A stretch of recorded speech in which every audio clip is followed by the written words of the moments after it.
Bueno, brújula de mercado, vamos allá, vamos a darle un poco de gasolina a este contenido, ¿vale? Porque viene duro. Agosto parecería un mes en el que hay poco volumen, hay pocas cosas que ocurren y sin embargo se está calentando, ¿vale? Me recuerda mucho a los meses de agosto que hubo en 2012, 2013, 2014, donde hubo bastante volatilidad, ¿vale? ¿Por qué me recuerda a aquella época? Bueno, para empezar, una noticia que traigo en portada y que voy a explicar al final de este vídeo es lo que ha ocurrido. Italia realmente lanza un órdago, y cuando digo Italia digo la derecha italiana, lanza un órdago, provoca un impeachment contra el gobierno de coalición que había, que ya de por sí no era un gobierno muy partidario de las políticas dictadas por la Unión Europea, y en este caso el que lo provoca es, por decirlo así, el Le Pen italiano, ¿vale? Y Le Pen, remitiéndome a lo que ya dijo en su momento, abandonaría el euro si llegaba al poder. Así que esto es lo que hay, ¿vale? Esto es lo que hay. Para entender realmente qué ocurre en Italia y cómo puede impactar contra la estructura política de toda Europa, para entender esto, cómo Italia representa la avanzadilla de un cambio político en Europa, hay que quizá analizar lo que hace unas semanas dijo el líder del partido Liga Norte, que es al fin y al cabo el partido más votado en las elecciones europeas, como también lo ha sido en Reino Unido el UKIP, el Partido Nacionalista Británico, ¿vale? Entonces, y como también se espera un aumento que ya tuvo en las elecciones europeas, el Partido Nacionalista Francés, que era el antiguo Frente Nacional y que ahora tiene otro nombre, pero no me acuerdo, ¿vale? ¿Qué ocurre con todo esto? El discurso que os he traído, que he transcrito, que es simplemente un discurso de pocos minutos que hace Salvini, el líder de Liga Norte italiana, básicamente dice que no son ellos los que han traicionado a Europa, sino que han sido los Macron, los Merkel, los Soros, y entramos en detalle cuando llegue ese momento, ¿vale? Ahora vamos a hablar de lo demás también. Así que, Reserva Federal, ¿qué pasa con la Reserva Federal? Bueno, pues que ha pinchado, hizo una bajada de tipos que no parece haber alimentado al mercado, hubo un rebote alcista puntual, que está fallando, ¿vale? En el mercado americano y que por lo tanto el resto de mercados pinchan. La última novedad, lo comentamos la semana pasada, era una bajada de la moneda china, el yuan, a mínimos históricos de 11 años. Había perdido la barrera de los 6 yuanes por dólar, una barrera que había protegido el Banco Popular de China, que ahora parece ser que había dejado caer. Y sin embargo, he traído gráfico, el índice de Shanghái, el índice de China, sigue cayéndose. Por lo tanto, ese truco monetario para evitar el impacto económico que le está provocando las tarifas americanas a China no ha funcionado, porque el mercado descuenta que no ha funcionado, ¿vale? El mercado está mostrando que la bolsa china sigue cayendo, que ahí no invierte nadie. Y es normal, porque lo vamos a explicar ahora con artículos de Financial Times y artículos de Wall Street Journal, cuál es la visión que tienen los más pro de Estados Unidos sobre qué está ocurriendo realmente y cuál es el riesgo que tiene para la economía global esta guerra comercial y de divisa que se está librando a tope, ¿vale? Ahora ya sí, a muerte. Porque va a haber reflexiones que voy a traer en estos artículos que ahora veremos, que nos empujarán a el mayor riesgo que corre China cuando toca como último recurso. Lo dije en el vídeo anterior y lo repito en este: China toca la divisa porque ya no le queda otra cosa que tocar, ¿vale? Si tuviese alternativas comerciales con las que presionar, no tendría por qué recurrir a rebajar la moneda. La rebaja, y digo la rebaja porque rebajar la moneda implica un riesgo para China. ¿Cuál? La fuga de capitales, algo que se produjo hace unos años ya. Tuvo dificultades, tuvo salidas de capital fuertes, y es lógico, para que los que sois más novatos, que seguís el canal y que nunca os habéis metido en este mundo de bolsa, ¿vale? Pero que os gusta la opinión de lo que volcamos aquí, pues aprendamos un poco, ¿vale? Cuando rebajamos la moneda, nuestra mercancía se vuelve más barata en el mercado internacional. Pero, amigos, eso, para una economía que principalmente lo que tiene es inversión extranjera dentro, le supone también un riesgo. ¿Cuál? Que sus inversores extranjeros, aquellos que han creado y han invertido en esa industria china, vean que sus monedas origen, sus monedas de patria, ¿vale? El dólar, la libra, el yen, el euro, ya sean inversores alemanes, industria alemana, industria británica, industria americana, industria japonesa, la que sea, ¿vale? Los países más ricos del mundo que hayan invertido en China se encuentran con algo, que cuando quieran recapitalizar su inversión resulta que ha perdido dinero, ha perdido pasta, porque su moneda vale menos ahora, o sea, los yuanes que van a cobrar valen menos cuando los devuelven a los dólares, ¿vale? Por lo tanto, se producen fugas de capital cuando esto ocurre. Y ahora es cuando veremos qué ha planeado China desde aquella crisis de 2015-2016 hasta ahora para evitar que eso ocurra, y cómo ha blindado su mercado para evitar que eso ocurra. Por cierto, una exigencia que en la guerra comercial se le pedía a China: liberalizar el mercado de capitales. Y ya en su momento, cuando esto se daba como dato reivindicativo, expliqué el por qué China no lo haría o lo haría muy despacio. Si China liberaliza el mercado de capitales, sin lugar a dudas sufriría ataques especulativos de sus enemigos, ¿vale? Que es el sector financiero sigue estando en manos de Estados Unidos. Así que si China realmente liberaliza el mercado de capitales, se encuentra con que pueden entrar ventas masivas que provoquen problemas muy serios a su divisa, ¿vale? Como le pasó, por ejemplo, a Rusia en 2014 con la bajada del crudo, por haber intervenido, insisto, es mi teoría, en la guerra siria. Al haberse metido en la guerra siria y haberse puesto entre el régimen gobierno sirio y el ataque de Estados Unidos, al meterse entre medias, recibió su castigo, ¿vale? Que fue un ataque especulativo contra su moneda, que hizo que la tasa de interés interbancaria de Rusia subiese al 16%, para evitar que el dinero se fuese de Rusia, ¿vale? Eso es otra película que hoy no contaremos. Bien, por cierto, y lo último que digo antes de meterme en faena, el FMI le da la razón a China en todo esto, ¿vale? Y se pone del lado de China. ¿Veis cómo en realidad el FMI, que es un organismo globalista, es la globalización, los organismos que se crearon posguerra para arbitrar el nuevo orden económico global que iba a haber con un dólar como moneda madre? Y ese mismo FMI, resulta que cuando esto ya llega a las manos y empiezan a atacarse duramente comercialmente China y Estados Unidos, el FMI dice que China no está manipulando la moneda y que lo hace para defenderse de las tarifas. Fijaos cómo esto empieza a mostrar ya su rostro auténtico, ¿vale? Análisis semanal. Suscríbete si no lo estás porque vamos a contar una cantidad de contenido increíble. De hecho, como veis, me enrollo muchísimo. Primer punto, olvida la trade war. El peligro real está en los bancos europeos. Vamos a sacar una vez más. La semana pasada os traje un gráfico de cómo cotizaban hace 10 años y cómo están ahora, quebrados, excepto JP Morgan, ¿vale? Como no. La bolsa china sigue debilitándose, ya lo he dicho. Análisis macro a favor de Donald Trump, porque vamos a leer un comentario de una analista macro alemana que ha dicho, lamentablemente estoy de acuerdo con Trump en esto y en esto. Pues veremos en qué está de acuerdo, ¿vale? No soy el único. El FMI se pone del lado de China. Lo veis, el FMI ahí está. Vamos a leer un artículo donde cita exactamente las declaraciones que ha hecho el FMI al respecto y por qué da la razón a China y por qué dice que China no está rebajando la moneda ni está manipulando su divisa, que lo que está haciendo sencillamente es ajustarse, ¿no? a esta guerra dura, al órdago que lanza Donald Trump, que perdió la cabeza y dijo todo, vamos a por todo, a partir de septiembre, tarifas contra 300.000 millones de dólares de comercio chino. Preparados para la desaceleración global, es un artículo del Financial Times muy interesante que he tratado de daros al máximo detalle.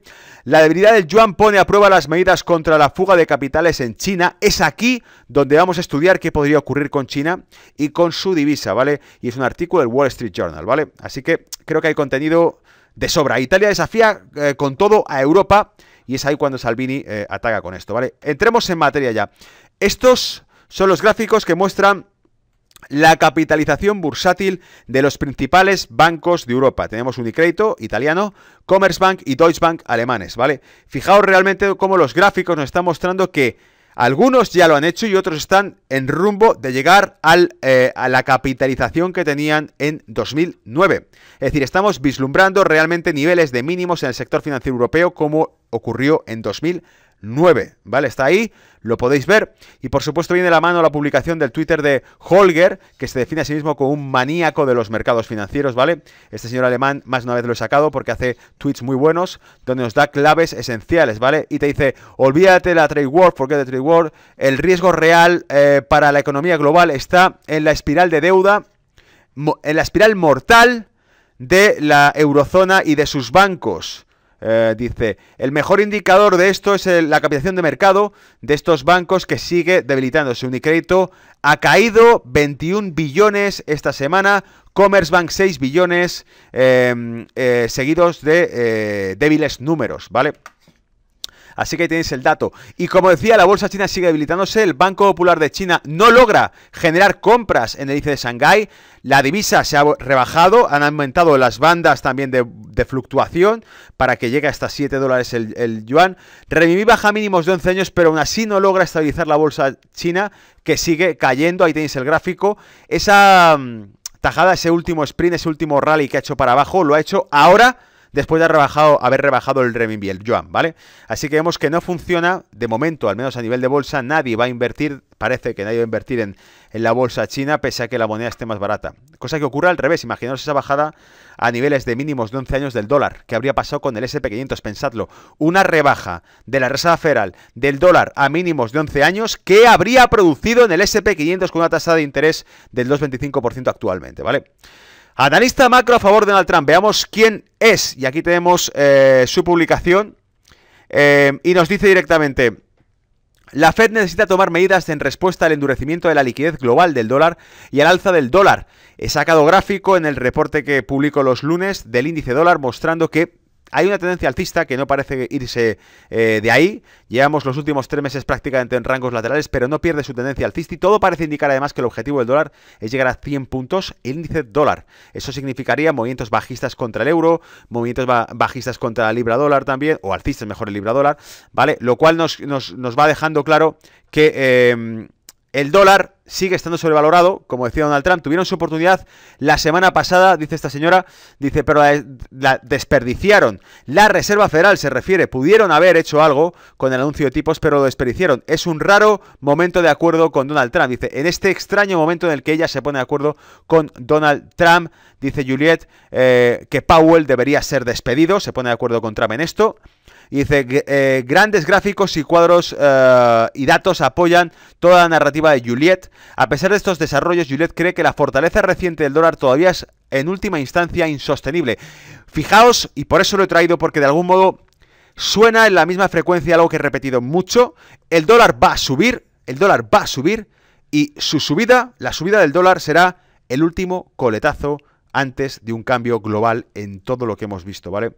El dólar es la moneda mundial que, como ya he dicho en más de una ocasión, se está desmantelando a posta. Es decir, esto no es accidental, es mi teoría, pero creo que va por buen camino. No es accidental que Estados Unidos ponga sanciones a productores de energía que cotizan su energía en dólares. El dólar ha sobrevivido hasta hoy gracias al petrodólar, a que el mundo entero ha tenido que comprar dólares durante las últimas 4 décadas para poder comprar energía. Cualquier país de este planeta ha tenido que comprar esa energía en dólares en los mercados globales, y por eso el petrodólar ha hecho que sobreviviese el dólar, ¿vale? Desde el año 72, que cuando Nixon suspendió su convertibilidad con el oro. Desde entonces el petróleo ha sido lo que lo ha mantenido a flote al dólar. Pero las sanciones de Estados Unidos han hecho que todos, Qatar, Irán, Rusia, todos, incluido Venezuela, abandonen las vías de cotización del dólar o sean expulsados del sistema SWIFT de transacciones interbancarias en dólares. Es casualidad, pensadlo por un segundo, que solamente esas sanciones vayan enfocadas a los principales productores de energía y que por lo tanto el abandono del dólar por parte de esos países lleve a la desmantelación del petrodólar. Bingo, ¿vale? Esa es la clave. Bien, y entro ya con el artículo, bueno, en este caso con el del FMI. China tiene razón, el FMI no le sigue el juego a Trump. Fijaos, porque esto es interesante, ¿vale?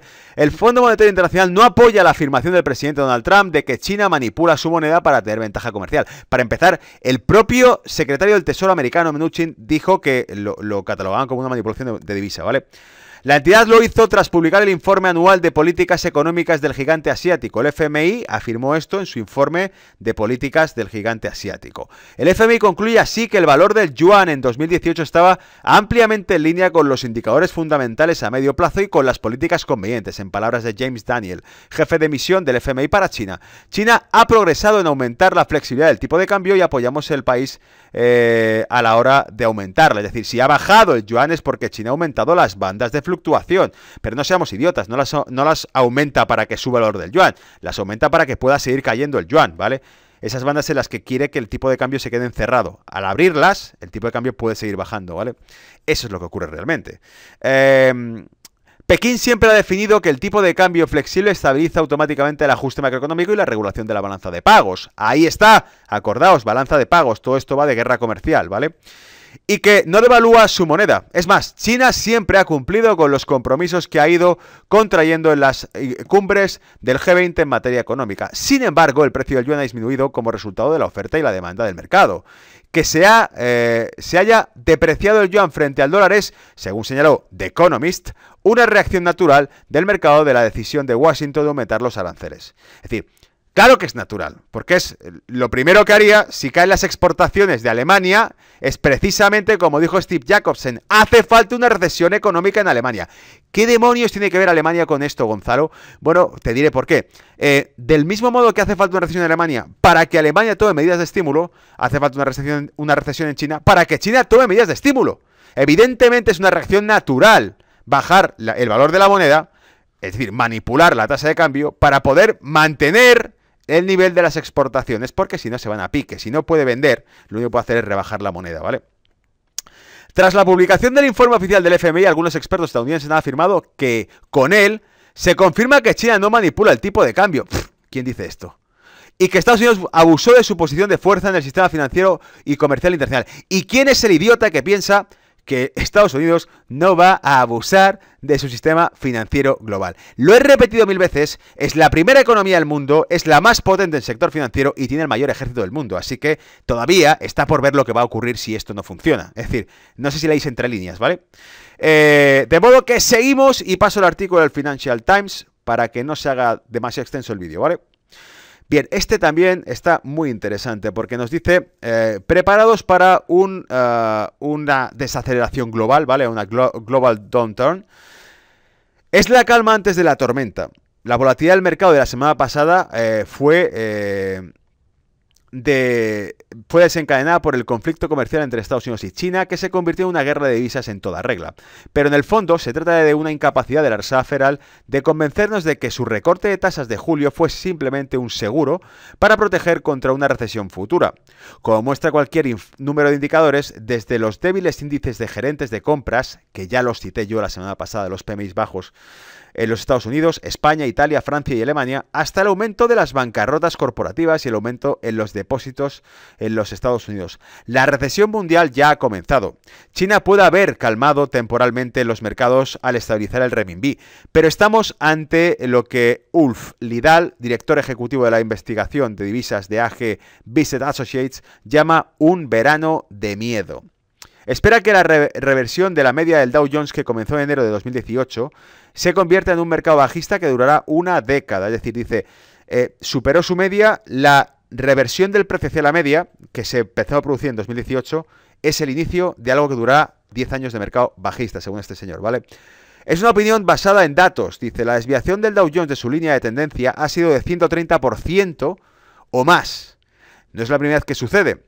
Se repitió de manera bastante aterradora alrededor de los años 1929, 1999 y 2018. Por lo tanto, cada uno de estos 3 acontecimientos que era el previo a un fuerte crash, el crash del 29, el crash del 2000 y el crash de 2019, el crash de 2020, esto es lo que queda aquí en el aire, ¿vale? Las acciones estadounidenses están en el segundo periodo más caro en 150 años, dice Lidal, los precios deben caer. No creo que sea una cuestión de si veremos un colapso. La pregunta es por qué todavía no lo hemos visto. No es cuestión de si lo veremos, sino por qué no lo hemos visto todavía. Lo demuestra la horda de bonos negativos de 14 billones de dólares en todo el mundo. Con esos datos sabes que hay algo muy mal en el mundo. ¿Cuántas veces he repetido yo en este blog y he mostrado las curvas de tipos que cuando la tasa de tipos es negativa para países de Europa con una tasa de paro por encima del 10% y eso es equiparable a tasas de interés de países como Alemania, algo está roto en el sistema estructural económico de Europa, ¿vale? Esa es la punta del iceberg realmente, es ahí donde está todo el tema. Hasta la semana pasada el mercado había sido deliberadamente ciego, primero al hecho de que no habrá un acuerdo comercial entre Estados Unidos y China. Estados Unidos y China están ahora en una guerra fría de varias décadas que reestructurará la economía y la política global. Mientras tanto, el plan A de una década de la Fed, que cubre la economía con dinero y esperaba la normalización, ha fracasado. ¿Os acordáis que también lo hemos publicado en vídeos anteriores? Los bancos centrales han tocado fondo y la semana pasada comentábamos, si desde 2009 hasta ahora la única solución fue darle la manivela e imprimir billetes y después de eso no se recuperó el crecimiento económico, no se recuperó la inversión, no se recuperó el consumo ni tampoco el empleo, entonces, ¿por qué vamos a funcionar ahora? Que la Reserva Federal anuncie una baja de tipos, ¿por qué va a estimular la economía global ahora? ¿Vale? Y dice, no existe plan B. Es por eso que el oro está en demanda y estamos listos para ver la reversión de los últimos 10 años. De las entradas de capital a las acciones estadounidenses y al dólar, la Fed sin duda intentará ocultar todo esto con más recortes de tasas. Es decir, estamos a punto de ver cómo se da la vuelta a todo, cómo todo aquello que fue comprado por la Fed empieza a venderse, cómo el flujo se revierte, se vuelve hacia atrás, vuelve a haber venta de dólares, vuelve a haber una caída de esos mercados porque no hay realmente valor añadido detrás de esa subida de precios y por lo tanto dice la Fed entonces ¿qué hará? Empezará a bajar tipos y a bajar tipos y a bajar tipos y a bajar tipos tratando de frenar esa corrección que se va a producir, ¿vale? Otro estratega experto, David Rosenberg, de Gluskin Sheff, ha señalado: el sector privado de los Estados Unidos se está ahogando con tanta deuda que reducir el coste del crédito no provoca reacción en la demanda. Hay tal nivel de deuda que aunque reduzcan la tasa de tipo sobre esa deuda, no producirá mayor demanda, ni mayor consumo, ni crecimiento, porque está saturado de deuda, ¿vale? Y continúa: el presidente de la Fed, Merrill Eccles, en marzo de 1935, describió la incapacidad del Banco Central para crear demanda a través de una política monetaria más generosa. En 1935 dijo que la política monetaria generosa no era capaz de generar demanda, no era capaz de generar consumo, no era capaz de generar inversión en capital, ¿vale? Por tanto dice, no funcionó entonces y no funcionará ahora. No puede resolver los problemas de la deuda con más deuda. ¿Cuántas veces hemos repetido esta frase? ¿Vale? Que lo que hace una política monetaria expansiva es inyectar nuevo capital con una tasa de interés implícita que de algún modo u otro tendrá que devolverse, y que para cuando quieran subir los tipos, o hay crecimiento por encima de la tasa de tipo a la que te han prestado dinero, o si te prestan $100 o un 2% de interés y has conseguido generar únicamente un 1% de crecimiento, es decir, tienes solamente $101, tú no puedes pagar, ¿vale? Y mientras la tasa de interés esté por encima de la tasa de crecimiento, es cuando se producirá realmente el crash de todo eso, ¿vale? En algún momento los mercados y la economía real deben converger. Bingo, bingo. Ahí he puesto bingo, lo he puesto yo, ¿vale? Bingo, porque esta frase es oro. En algún momento los mercados y la economía real deben converger. Máximos en activos cotizados, máximos en activos bursátiles, máximos en el S&P 500, pero no hay máximos en crecimiento, no hay máximos en creación de empleo, no hay máximos en inflación, no hay máximos en inversión. Eso es un bulo, ¿vale? En algún momento tendrá que tocar la realidad, volver a poner los pies sobre la tierra. Creo que en estos momentos es hora, es ahora, dice, creo que ese momento es ahora. Los planes de inversión en capital están siendo archivados, se está cortando la inversión. Las ventas de viviendas existentes están disminuyendo a pesar de las tasas de interés más bajas. Y quizás lo más revelador es que los consumidores estadounidenses están reduciendo los saldos de las tarjetas de crédito y su uso de combustible, que, como señaló Gluskin Sheff, dos cosas que son poco comunes en cualquier momento y mucho menos en medio de la temporada de vacaciones. Un verano de miedo, de hecho, ¿vale? Como hemos dicho más de una vez, el consumo americano también se mantenía por una alta tasa de endeudamiento, porque es alta tasa de crédito, ¿vale? De usar tarjeta de crédito. Que de hecho, ya en su momento, no era yo, sino que algún analista más, traje algún análisis más de algún otro analista que decía, el consumo americano se mantiene no porque las rentas suban, que de hecho bajan, el poder adquisitivo de la renta americana no ha vuelto a los niveles de los 70. Se mantiene el consumo gracias a una constante alimentación de crédito, de deuda, ¿vale? Que es toma una tarjeta y gasta lo que te haga falta, ya tendrás que pagarlo. Pero claro, en algún momento eso se romperá, ¿vale? Vale, el debilitamiento del yuan testea la habilidad de China para prevenir una fuga de capitales, dice aquí, ¿vale? Y dice, el mayor experimento de China con su moneda desde una devaluación fallida hace 4 años sugiere que sus líderes creen que pueden detener una avalancha de dinero que huye de sus fronteras. Es un artículo del Wall Street Journal. Dice, China dejó que el yuan se devaluara más allá del nivel clave de los $7 por primera vez desde el año 2008, lo que le llevó al Departamento del Tesoro de Estados Unidos a etiquetar al país como manipulador de divisa y marcó el último brote de una creciente lucha comercial. Al final de la semana, el yuan se estabilizó de alguna manera, ofreciendo la esperanza de que los dos países no estén al borde de una guerra monetaria en toda regla, o una guerra peor, digo yo, ¿vale? En teoría, China mantiene un estricto control sobre el dinero que ingresa o sale del país, pero en la práctica ya había estado lidiando con grandes salidas de capital, tanto legales como ilícitas, durante años. El problema alcanzó su punto máximo en 2015, cuando cientos de miles de millones de dólares huyeron de China. El dinero se desvió utilizando numerosas técnicas, a menudo involucrando a Hong Kong o a Macao, dos territorios chinos que tienen sus propias monedas. La gente recurrió a agentes de transferencia, a entidades que se dedican a transferir fondos, ¿vale? Agentes de transferencia de dinero que actuaban como bancos clandestinos y compraron productos de seguros denominados en moneda extranjera en lugares como Hong Kong. Es decir, podían coger opciones, swaps en otro tipo de moneda para cubrirlos y evidentemente especular contra el propio yuan, ¿vale? Y cubriendo así la depreciación de la moneda. El mayor experimento de China con su moneda desde la devaluación fallida hace 4 años sugiere que sus líderes creen que pueden detener una avalancha de dinero que huye de sus fronteras. Esto hago aquí una pausa para que os hagáis una idea. Es como tratar de evitar que el agua se salga, ¿vale? Tienes una bolsa, o yo que sé, una prenda de ropa, de tela, le echas un 10, 15, 30, 200 litros de agua y pretendes que no salga el agua por ningún sitio. Entonces, ¿qué haces? Vas colocando reglamentaciones, regulación que impida que salga el agua. El problema está en que es muy complicado evitar que el agua salga por cualquier sitio, porque va a salir por donde menos te lo esperes. De hecho, lo que ocurre hace 4 años nos explica que se utilizaron trucos financieros para sacarlo y que, no van a encontrar todos los trucos, porque echa la regla, echa la trampa, ¿vale? Al final de la semana, decía por aquí donde estamos, China dejó que el yuan se devaluara más allá del nivel clave de los $7 por primera vez desde 2008, lo que le llevó al Departamento del Tesoro de Estados Unidos a etiquetar el país como manipulador de divisa y marcó el último brote de una creciente lucha comercial. Al final de la semana, el yuan se estabilizó de alguna manera, ofreciendo la esperanza de que los dos países no estén al borde de una guerra comercial en toda regla. Esto ya lo hemos repetido, ¿vale? China mantiene un estricto control sobre el dinero, vale, el problema alcanzó su máximo. Vamos a ir, perdonad que esto ya está repetido. China, el dinero se desvió utilizando numerosas técnicas, a menudo involucrando a Hong Kong y Macao. También lo he repetido ya esto, no sé qué he hecho aquí con el texto, ¿vale? Vamos a ver si consigo retomarlo. Vale, aquí está el tema. Las empresas chinas utilizaron maniobras como inflar el valor declarado de las importaciones, es decir que habían importado mucho más de lo que estaban importando realmente, para justificar por qué pagaban, por qué enviaban dinero fuera. Esto es al fin y al cabo como lo de hazme la factura y ponme tanto que quiero sacar dinero de aquí, ¿vale? O dicho de otro modo, es como un blanqueo de capitales, ¿vale? Entonces inflaban las facturas de importaciones para poder mandar dinero fuera. Utilizaban maniobras como inflar la importaciones para justificar grandes pagos en el extranjero. Desde entonces, las autoridades han dificultado que las personas y las empresas muevan fondos al extranjero, empleando medidas como la aprobación de las adquisiciones transfronterizas y el monitoreo del gasto en el extranjero utilizando tarjetas bancarias nacionales. 75 ajustes de control de capital que China introdujo en junio de 2016 a enero de 2018, medidas que Beijing puede relajar o ajustar según las condiciones de mercado.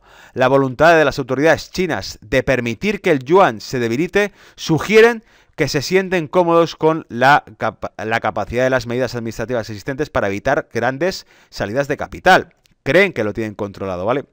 Dijo Kong Go, jefe de investigación de Asia en ANZ en Singapur. En mayo, la Administración Estatal de Divisas publicó 17 casos en los que los individuos o empresas fueron castigados por violar las normas cambiarias. Y aquí vienen varios ejemplos, ¿vale? Dice, creo que las autoridades son muy conscientes del riesgo de fuga de capitales, comentó Mansoor Mohinuddin, estratega principal del Macro NatWest Markets. Un individuo dijo, usó las cuentas bancarias de 34 personas para transferir 2,5 millones al extranjero.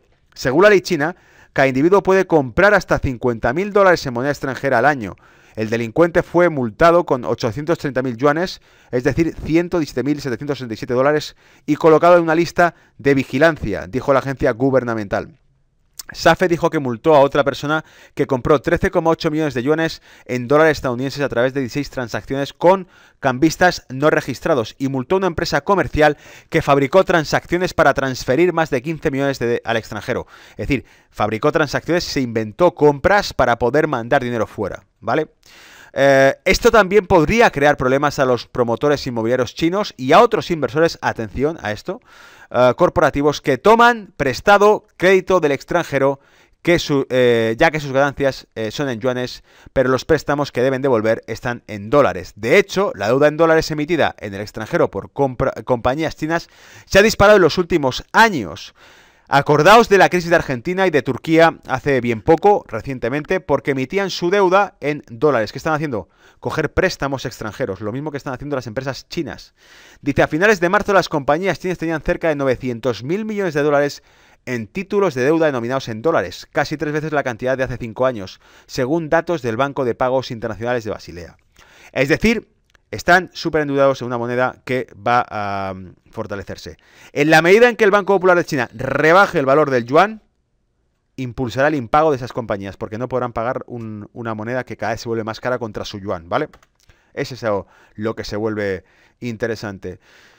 Y cerramos el reporte de esta semana con una noticia que es cómo el gobierno italiano ha hecho un jaque mate, ¿vale? El líder del movimiento Liga Norte, del partido Liga Norte, ha provocado un impeachment contra el gobierno actual y habrá elecciones generales en Italia. Eso quiere decir que es el partido más votado. De hecho, lo que ha dicho el Movimiento 5 Estrellas es que, claro, ha hecho esto porque quiere aprovechar el tirón electoral que tienen. Pero la prueba es que es el partido más votado tras las elecciones europeas. Las elecciones europeas que se han hecho en Italia han votado al mayoritario, al Liga Norte, ¿vale? Bien, esto era predecible, o para que os hagáis una idea, yo creo que dice más este discurso que 1000 especulaciones o artículos que pueda mostrar. Este discurso lo hizo hace un par de semanas quizá, lo tenía guardado en mis favoritos, para comentarlo en el reporte, porque lo que dice es bomba, es dinamita pura, ¿vale? Esto es el populismo nacional que está creciendo en Europa, y de él, Italia es el cabecilla actualmente, ¿vale? Parecía que iba a ser Francia y nunca llegó, y sin embargo parece que va a ser Italia el que llega a ser la cabeza de este movimiento populista en Europa, ¿vale? Fijaos el discurso, lo he transcrito según sus palabras literales, podéis buscarlo. Estamos felices de dejar los fantasmas y miedos del pasado atrás, a otros. Juntos estamos construyendo el futuro. No hay extrema derecha aquí, hay una política del sentido común. Los extremistas son aquellos que han gobernado Europa durante 20 años en nombre de la precariedad y de la pobreza. ¿Os acordáis cuando hablábamos criticando aquellas políticas de la Unión Europea que son de perpetuo ajuste? Cuando, viendo una caída intensa del consumo, las primeras medidas que dictaba Europa para España eran aumentar los impuestos indirectos, que era contradictorio, y que por supuesto provocó lo que supimos prever, que era que una disminución de la recaudación fiscal. El gobierno ingresaba aún menos impuestos cuando subía los impuestos sobre el consumo, que se desplomaba. Era ridículo. Del libro de economía de capítulo 1, que no había que subir la tasa de interés, los impuestos a los bienes, a los servicios, cuando está cayendo el consumo, ¿vale?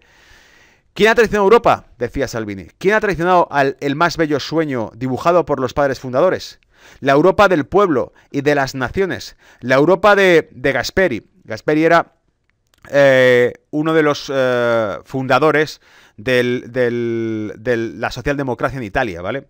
Dice, la Europa de Gasperi, de De Gaulle. De Gaulle es el líder francés que cuando Nixon quitó por completo el cambio fijo del dólar contra el oro, bueno, pues De Gaulle fue uno de los principales líderes de Europa, porque lo que hizo fue salir de la OTAN, sacó Francia de la OTAN y mandó una fragata militar francesa a recapitalizar el oro a Florida. Nunca lo consiguió, Francia volvió a la OTAN, ¿vale? O sea que estos líderes ya se enfrentaban con otro tipo de orden mucho más fuerte que los nacionalismos. Había otro orden ya entonces en Europa que podía acallarlos, y así ocurrió, ¿vale?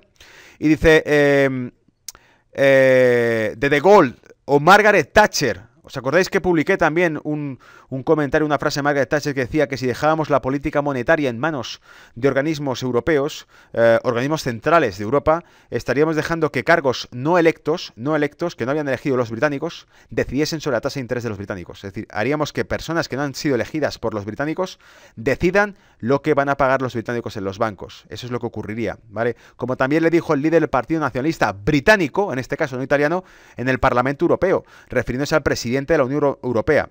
Le dijo, creo que hablo en nombre de todos los británicos cuando digo que no sabemos quién es, no le conocemos y desde luego no le hemos elegido ni le queremos, ¿vale? Pues este caso es algo parecido. Y continúa, dice, esa Europa fue traicionada por las élites que han ocupado esta Europa en nombre de las finanzas, las multinacionales, el dios dinero y la inmigración incontrolada. Los Merkel, los Macron, los Soros y los Juncker. Fijaos lo que dice, ¿vale? Es letal. O sea, su discurso finaliza con una declaración absoluta de guerra contra el núcleo de la Unión Europea, contra Merkel, contra Macron, contra George Soros, que, por cierto, es lo mismo. El Partido Nacionalista Británico, el líder del Partido Nacionalista Británico, en el Parlamento Europeo dijo que por qué se hablaba de fantasmas de hackers rusos que influían en la campaña de Brexit y no se hablaba de los verdaderos fantasmas que estaban allí presentes, que eran la Open Society de George Soros y su influencia sobre parlamentarios europeos que se reunían con la Open Society, una organización, una ONG financiada por George Soros. ¿Qué explicación podían dar al respecto? Y que por qué eso sí, que había datos concretos, hechos palpables que no son investigados, ¿vale? Entonces, esta es el nacionalismo emergente de Europa, este es el nacionalismo que va a hacer temblar Europa, ¿vale? Es por esto por lo que decimos que el euro se va a tener que enfrentar con una cruda realidad, y es por esto por lo que Steve Jacobsen, jefe de analista de Saxo Bank, decía que hacía falta una recesión en Alemania para que tumbe por completo esta política de ajuste económico continuo y giren hacia una política que, pese a que lo está diciendo el nacionalismo italiano, es una política que más se parece a la política económica que ha llevado a cabo Estados Unidos. A la política económica que ha llevado a cabo Estados Unidos. Aumento de estímulo fiscal y aumento de gasto público, ¿vale? Para tratar de generar crecimiento económico. y no pues el continuo recorte de gasto público y de estructuras estatales, que lo que está haciendo es, como ya he dicho en otras ocasiones, destruir la clase media en Europa. Se acabó el estado del bienestar porque el modelo que han adoptado esta Unión Europea es el modelo de la competitividad máxima, del pluriempleo, del trabajo de baja calidad y del bajo coste salarial, ¿vale? Como ya dijimos y ya se dejó ver tras la máscara esa noticia que hablaba de que el Banco Central aconsejaba que aumentase la cuota de inmigrantes o de lo contrario los salarios tenderían a subir, es decir, viviríamos mejor. Entonces había que aumentar esa cuota. Curiosas reflexiones, ¿vale? Para que penséis realmente quién dirige la economía global. Como dijo Javier Solana en 2007, Europa sería un laboratorio experimental para un nuevo orden mundial y aquí lo tenemos. Aquí están las pruebas, aquí están los datos y aquí es cuando empieza a notarse esa fricción última en la cual o ganará unos Estados Unidos de Europa, una única nación europea con una administración única, o ganará una ruptura de ese patrón que nos llevará hacia un nuevo horizonte de una nueva Europa diferente a esta, ¿vale? Eso es todo, que bastante es. Fijaos cómo me metí ya en la polémica con estos últimos minutos, ¿vale? Porque es tema duro y goloso. Espero que os haya gustado el reporte y os espero en los siguientes, ¿vale? Nos vemos en Brújula de Mercado. Compartirlo si os ha gustado. Chao.